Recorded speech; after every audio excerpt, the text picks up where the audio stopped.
artist, a producer, or anybody.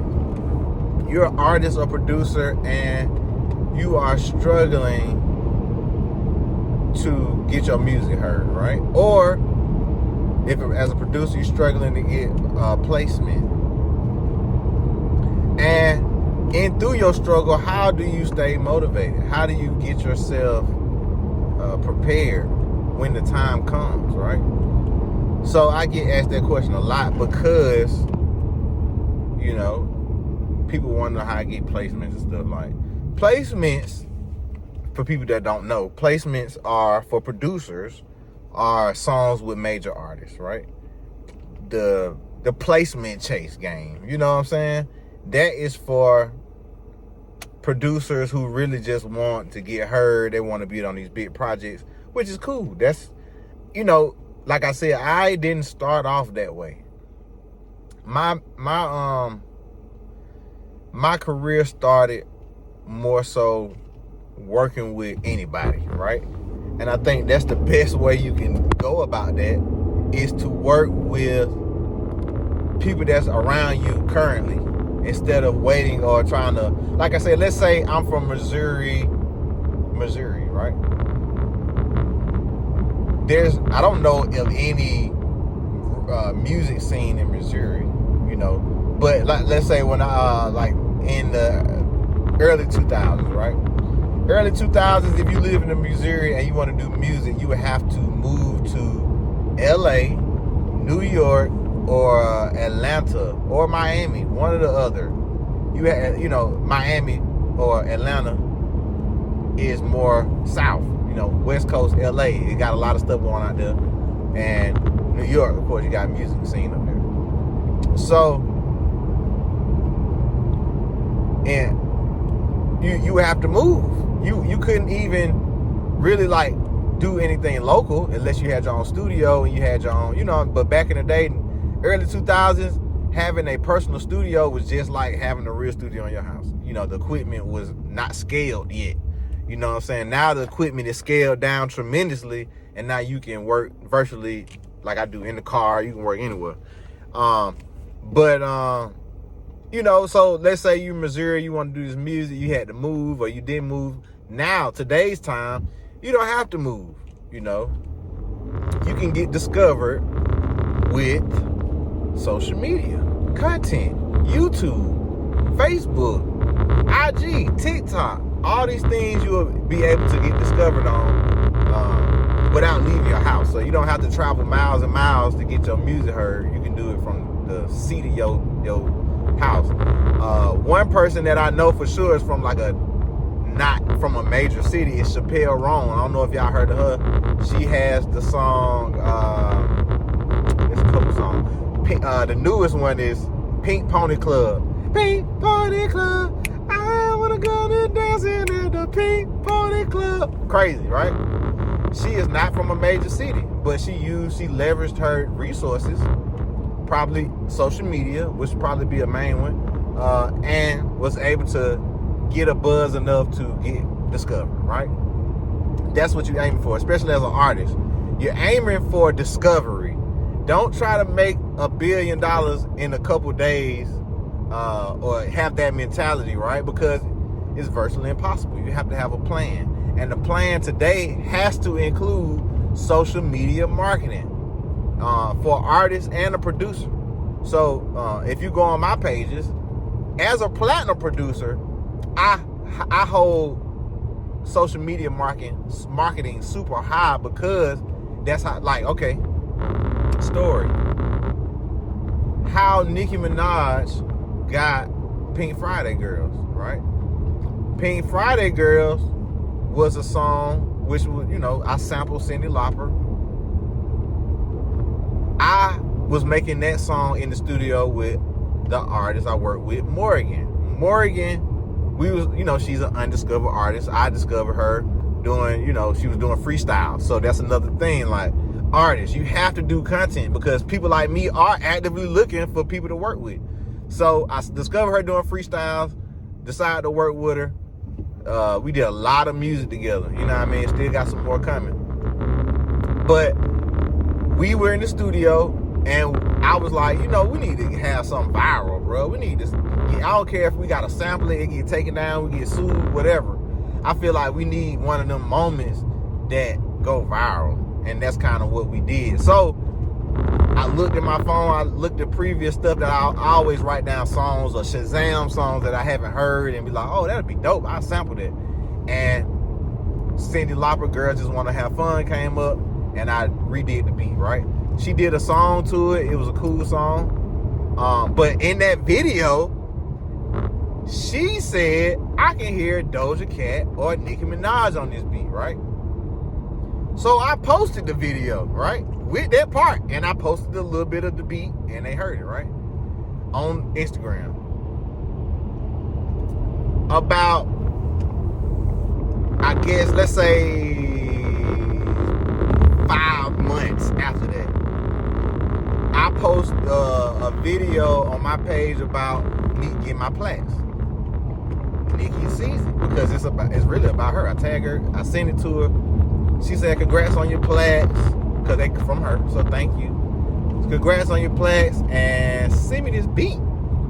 So I'm like, what beat? And she sent me the video, and I'm like, wow. So that's dope. So I sent her the beat, and the rest is history. So that just point out that making content with your music, regardless if it's going to get sold or not, is very essential, because that allows people, artists, A&Rs, whoever, to see what you do, and they are able to say, okay, I like this, send it to me. And guess what she did next? She made me take the video off, because guess what? Now it's mine. Nobody will be able to see it. So at the end of the day, I think that is the best way to attract potential clients for producers and potential A&Rs or industry people for artists, right? So, I ain't driving over the line, player. So, I think, like I said, it's just repetition. Be confident. This is another thing. In order to do successful content, you have to be confident in what you do. Me doing this took, I say, 2 years, right? Just talking to the camera, understanding the logic that goes behind creating content and not just doing anything, right? It's a science. It's not easy. That's why Fortune 500 companies have whole entire teams, probably floors, for specifically content creation and social media management, because a lot of people's main source of income and traffic comes from social media. Of course, you got TV, you got radio, but if we had to do a pie, I would say from, like, let's say Coke or somebody like that. Well, not Coke, they're huge. Of course, they got a whole fan base. But somebody smaller, just a small business or whatever, they absolutely have to market on social media. That brings leads, website visits, and all the above, right? Commercials, I'm sitting in front of the TV, not on my phone, so it's like it's harder to access. I would have to look it up if I'm very interested. So that's why they make funny commercials, because they want to get you entertained and interested in the product so that you will go look it up or go to the store and find it, right? Radio, you hear what? Lawyer commercials for accidents. You hear, sometimes you hear, like, I don't know, 90% of the radio would be lawyer commercials, or it'd be like small products that you can buy. It all has a purpose, though. And where it's at has a purpose. So at the end of the day, like, I could be a accident lawyer promoting my stuff on the phone, but that's not typically where people should have their phone, you know, in their hand. Like, you shouldn't be having your phone in your hand, scrolling, looking for accident lawyers or seeing an ad. So on the radio, that's where you hear that. Now you're doing music, you got a new video coming out. That would be good to promote on Instagram, TikTok, Facebook, and YouTube. YouTube has a great promotional algorithm, you know. So I think it's very essential to use all these platforms because they free. You have to pay for them. Now you got to pay to promote, which is essential. You know, the algorithm is jacked up. And even when you promote, I can't say that all these promotions are real. I don't know. If I had this, I would definitely not make all of it real and just make it look like it to get all the money. But that's kind of what it looked like to me, but I'm not saying that's what it is. But ultimately, it's essential because they Instagram, for example, if this content is not exactly something that they like, then it will not get sent out to your followers, you know. And you got people like, you know, Nicki Minaj or Lotto, these people like that, right? They post content and it literally goes to 1% of their followers. They got millions of followers, but then they only get 1% likes or 1% of the views. That's, you know what I'm saying? So that's why it's important to do all the platforms. So you get, because you got different fan bases that's on different platforms. So this is the stuff that I'm coming to understand. So like I said, let's go back to the initial conversation. As an artist, how do you stay motivated through this process? You know what I'm saying? First, you got to take breaks, you know, because if you're doing this for money, bro, sometimes, you know, you're going to lose your passion because it's not happening right there. You know what I mean? So find out what your passion is. If this is not something that you would do for no money, I wouldn't advise keep doing it, because guess what? You're not going to make money for a long time doing music just starting off, okay? Now, I know a lot of people that have been very successful at music and make a lot of money, got deals and all this stuff, right? But it didn't happen like that overnight. Forever. Wow. Forever. Golly, that was OJ. But yeah, I don't think that nothing happens overnight. Rome was not built in a day, right? So you have to put time and effort into everything that you're doing. And then to stay motivated, I think you just gotta be around other people who are doing it, to see other success stories, do some research, look at people who are successful, because ultimately, like I said, it's not the easiest job in the world, bro. It's just not. You probably have one of the most hardest positions that you're trying to create for yourself. And I say that because I always give this analogy. Football, let's talk about football. Let's talk about sports. But football in general is like, what I think I can give the best example. Football, you play Pop Warner, which is youth football, right? Then you go to middle school, you play middle school. Then you go to high school, you play junior varsity, then you go to varsity, right?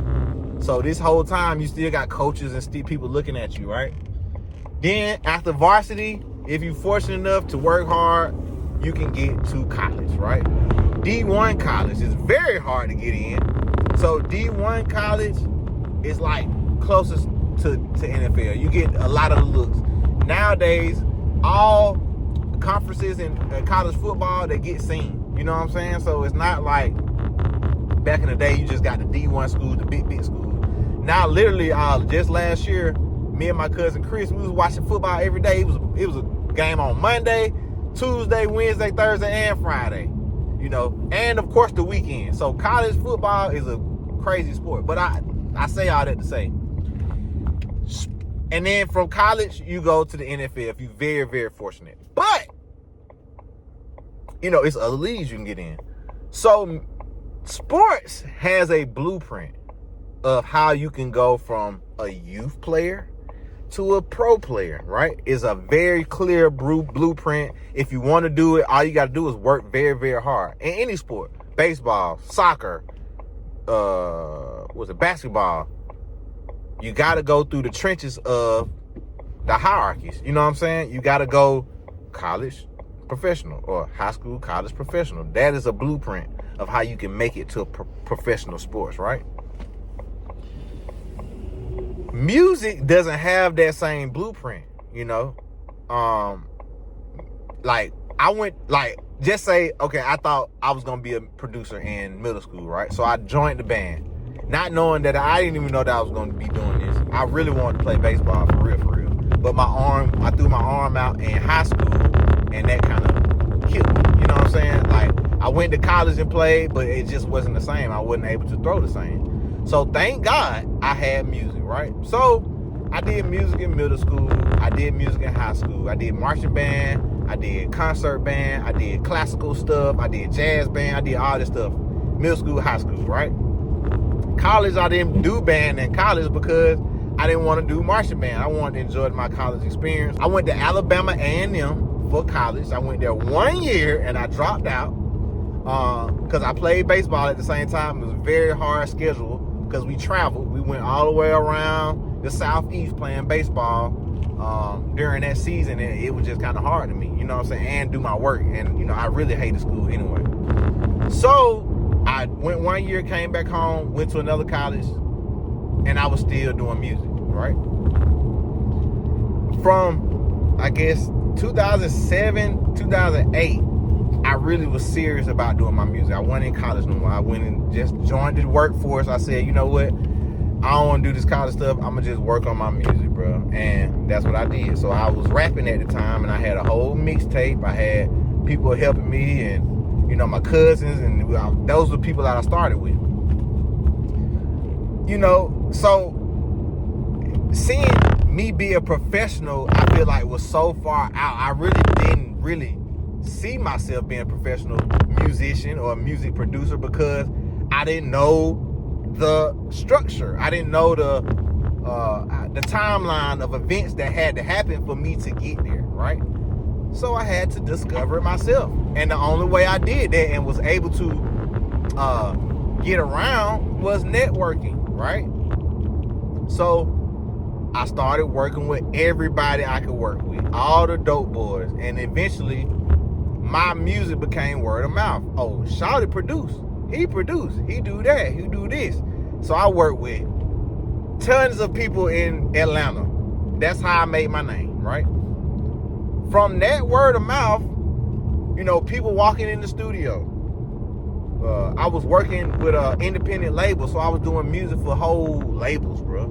You know what I mean? So I was recording, engineering, mixing, and making the beats for entire labels. Sometimes for little or nothing, just because I wanted to work. I wanted the experience. I wanted to be in the studio.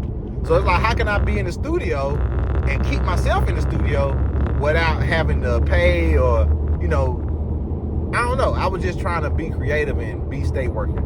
So that's what I did. I worked with tons of artists, made a name, you know, met a lot of people, bro, that were coming up during the same time. And yeah, man, worked with everybody I could, and eventually the word of mouth reached Nicki Minaj, right? It didn't reach Nicki Minaj until I was 30. I had been making beats since high school, right?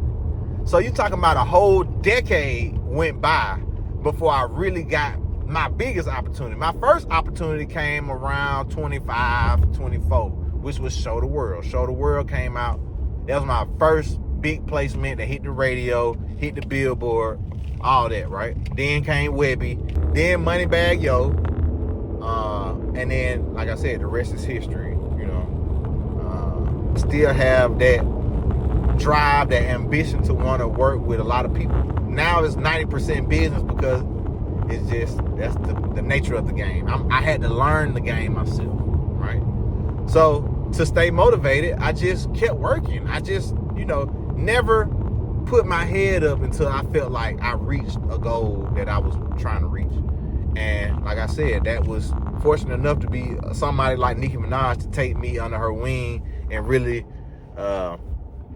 mold me into the producer I am today. Like understanding the business, understanding, hold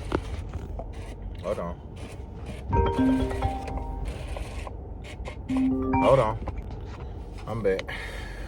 Like I said, understanding the business, understanding how to carry yourself as someone who's now more important, who is more of a celebrity. So I definitely understand what not to say, what to say. Like, it was a lot of that, you know what I mean? So thank you to her. I always be thankful. I never not be grateful and thankful for her, and, you know, really helping me out, bro. Oh God, because this was I had a dream. You know what I'm saying? If it wasn't gonna be baseball, it was music. That's why we are putting all of that kind of mentality into June. Like, when you get older, I want you to have your own passion. I want you to be able to say, you know, I do this, or, you know, like you said, whatever you want to do, just be passionate about it. Find some way to use your creativity, your God-given creativity, to finance your life. You know what I'm saying? That's kind of what's the thing. Like, I never wanted a job, bro. Like, every job I had, I was like, I remember one thing specific. The job I had with BMW, right? Which is crazy. It's a crazy story. I used to work at BMW in Decatur, because I live in Atlanta. I'm from Atlanta, born and raised in Atlanta. I used to work at the same one my granddaddy used to work at, and I never knew that until I got the job. But like, it was like, of course, like, everybody hates like, I don't know. I hated working, bro. I could not work, you know, and just be okay with working, you know, because every job I had, I would always leave the job and go to somebody's studio, literally, for the longest. This particular job, I liked this job. It was cool. It was just like, I couldn't, like, I was in the bathroom one day and I was just in the mirror like, bro, I gotta figure this out, bro. I cannot work no more, bro.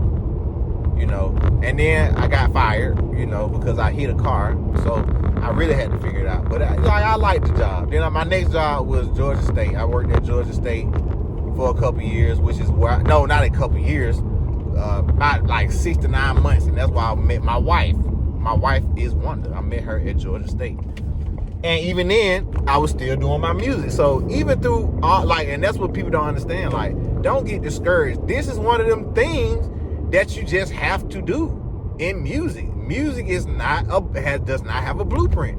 You have to get discovered by somebody who likes what you do. So that also says you need to, while you bored or you don't know, you need to work on your craft. You need to go take a music class. You need to go do something to better your craft, so that when, you know, you do have something to present, then it's good, you know. Of course, you can use AI, you can use Splice, you can use all this stuff, but you have to have knowledge of the program. So ultimately, you still have to do work. You have to work on yourself. You have to work on your skills. It's no different than playing a sport. When you play sports, okay, in football especially, right? Because I played football for 1 year. I got hurt too much. I was like, I love baseball. Football is 90% practice, right? 90% of the time you're practicing. You're hurting yourself in practice, right? Because you only have one game per week. So you're not playing a game every single day. Baseball, you have probably 7 to 8 games a week, right? Baseball, professional baseball. Even in high school, college, they at least have 3 to 4 games per week. So you're playing way more because you're not getting as hurt. It's not as physical. Basketball, at least 2 to 3 games per week. You know what I'm saying? And the rest of it's practice. So a lot of these professional sports are no different. You have to practice. So why wouldn't you be required to do the same in music? So I'm telling you, if you don't do this already, go learn some music, bro. Even as a singer or a songwriter. If you don't know your scales, if you don't know your notes, go to a music class. Go look at YouTube. Go sign up for somebody's master class that teaches this stuff. Because it is going to serve you way better than the people that don't know. The people that don't know music have a ceiling, right? You can make beats all day, but your beats making skills are going to have a ceiling because you can't play chords. You don't know what a chord is. You can't direct the session because you don't know what notes this singer needs to sing. So you're doing yourself a disservice and the music that you're making because you're not able to give it your all, or all that can be given. You know what I'm saying? Which is knowledge of music. I don't understand. I run into it all the time. People want to do music. They're very talented. It might be very talented. You can use the program, but you don't have knowledge of the music. So your ceiling is only going to go so high. Now, for people like Kanye is a different story because but I'm gonna tell you why. Kanye don't play music, but he samples great music. You see what I'm saying? So his music has real music inside of it. It's not just 808s, kick drums, snares, and then a simple loop of a piano. This guy goes and gets 70s. He gets all kind of different music that allows him to have real instrumentation, real music, real singing in his productions. Dangerous.